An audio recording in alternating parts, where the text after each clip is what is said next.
Take out any paper note you have, a dollar, a pound, a naira, a euro, any currency. Now look at it closely. It is just paper. It has ink, numbers, symbols, signatures, and maybe the face of someone important.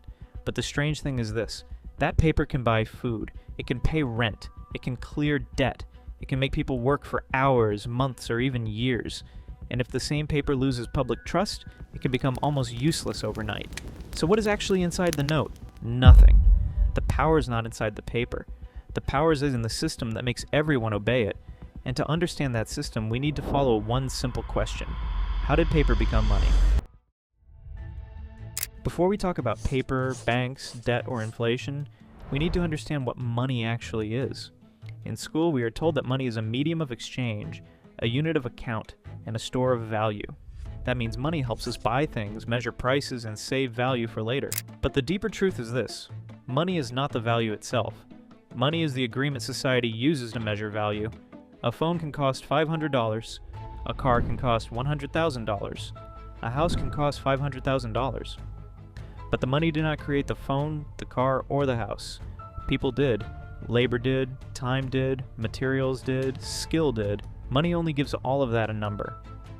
It turns real human effort into something that can be counted, exchanged, saved, taxed, borrowed, and controlled. That is why money is powerful. It gives society one common language for value. But here's where the story begins. Before money became paper, value used to be physical. Long before banknotes and banking apps, people exchanged value directly. Rice for beans, salt for food, livestock for land, gold and silver for goods. At first this made sense. People needed salt. People trusted gold. People could eat livestock. But as society grew, this system became too difficult. Barter was slow, livestock could die, salt was heavy, gold could be stolen, and some things were almost impossible to divide properly. Imagine trying to buy a small item by cutting a cow into the exact amount of value, or trying to buy a land by carrying bags of gold across a dangerous road. The problem was simple. Physical value was too heavy for a growing world, so humans created a shortcut. Instead of carrying the value itself, they began carrying something that represented value. First coins, then paper, then bank balances, then digital numbers on a screen. Money became lighter, but the system behind it became more powerful, and that leads to one of the biggest shifts in history. Money moved from metal to trust. At first, paper money was easier to believe in. In many systems, the paper represented something valuable somewhere else. Gold, silver, a reserve, a promise. The note was like a receipt. It was saying, this paper stands for value. But over time, the world changed. Most modern money is no longer valuable because you can walk into a bank and demand gold for every note in your hand. Today, most modern money is fiat money. Fiat money has value because the government declares it legal, the financial system accepts it, and the public continues to trust it. That means the world moved from money backed by metal to money backed by a belief, and belief is powerful. But belief is also fragile, because the note does not need to change shape for its value to change. The ink can stay the same. The number can stay the same. The face on the note can stay the same. But if trust weakens, the value behind it can begin to fall. That is the hidden truth of modern money. The paper is only the symbol. The real value is in the system that makes people trust the symbol. Now go back to the note in your hand. Why does it work? First, government authority. The government says, this is official money. That gives the note legal recognition inside the system. Second, taxes. If people and businesses must pay taxes in a currency, they need that currency. They may complain about it. They may prefer something else. But as long as the system demands it, the currency becomes necessary. Third, acceptance. A shop owner accepts your money because they believe someone else will accept it later. Your landlord accepts it because the bank accepts it. The bank accepts it because the system recognizes it. This is how money becomes a chain. One person accepts it because the next person accepts it. But there is one more part, scarcity. If too much money is created too quickly while goods and services do not grow at the same speed, prices can rise. That is inflation. And inflation reveals something important. Money and value are not the same thing. You can have more money in your hand and still be poor if that money buys less than before. So the job of the system is not just to create money, it is to protect the belief that money will still mean something tomorrow. But here is where it gets even stranger. Most of the money people use today is not paper at all. Most money today exists as numbers in bank accounts. Not notes, not coins, numbers. When you open your bank app and see your balance, That does not mean your exact cash is sitting in one drawer inside your local bank branch. Your balance is a claim. It means the bank owes you that amount. You can spend it, transfer it, withdraw part of it.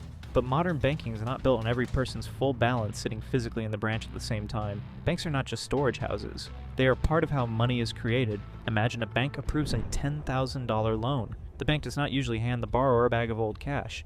Instead, it creates a deposit in the borrower's account. Now the borrower sees $10,000 available to spend. They can buy a car, pay a supplier, start a business. That new deposit becomes money moving through the economy. This is the part most people miss. The loan creates the deposit, and when the loan's repaid, that money is removed from circulation. So banks do not just hold money. They help create it, move it, and remove it. This means debt is not just something people owe. Debt is one of the ways money enters the system. And once you understand that, debt stops looking like a side topic. It becomes part of the engine. This is why Bitcoin became interesting to many people, because Bitcoin asks a different question. What if money did not depend on a government or central bank? Unlike fiat money, Bitcoin has a fixed maximum supply of 21 million coins. No central bank can sit in a room and decide to print more Bitcoin tomorrow. So when more people want Bitcoin, the supply does not suddenly increase. Demand pushes against limited supply, and the price can rise. When demand falls, the price can fall.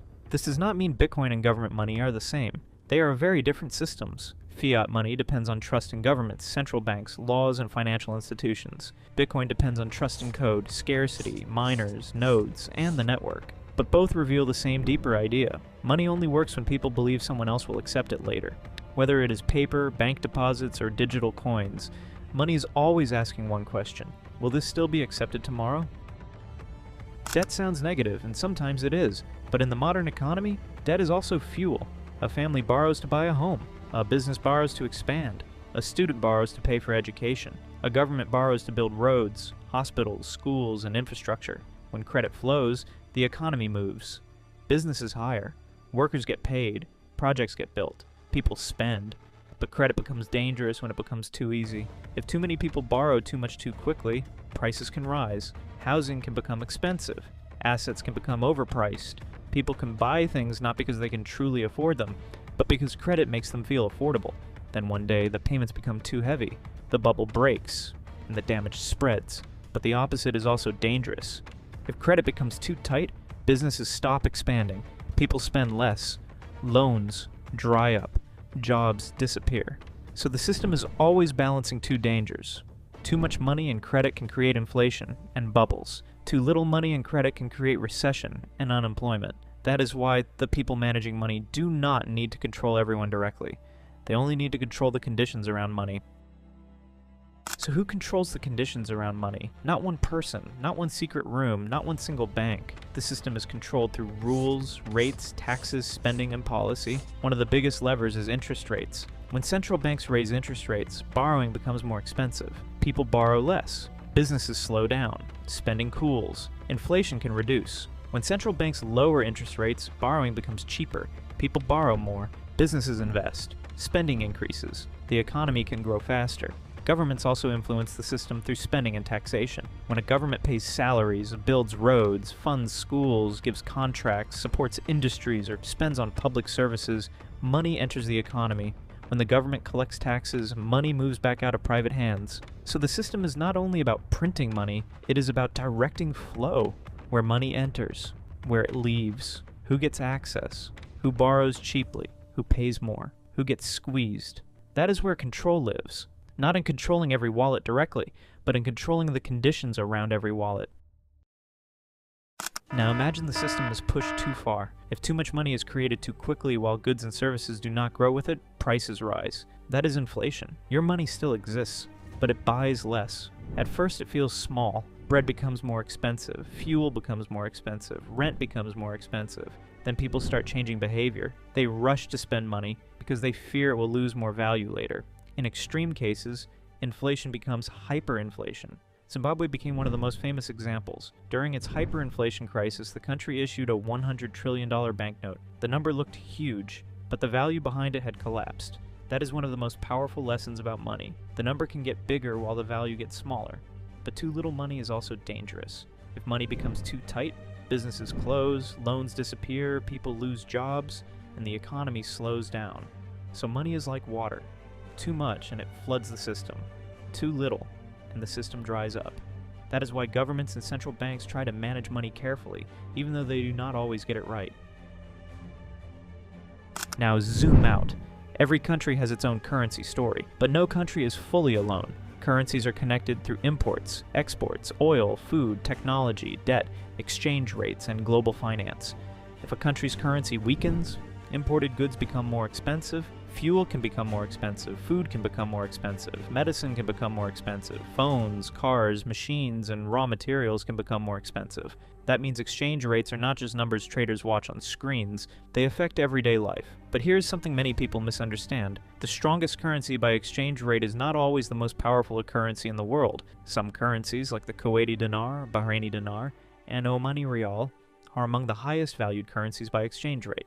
But the US dollar, even though it is not number one by exchange rate value, remains one of the most powerful currencies because it sits at the center of global reserves, trade, debt, and finance. So there are two types of currency power. One is price, the other is influence. A currency can be expensive, but another currency can shape the system.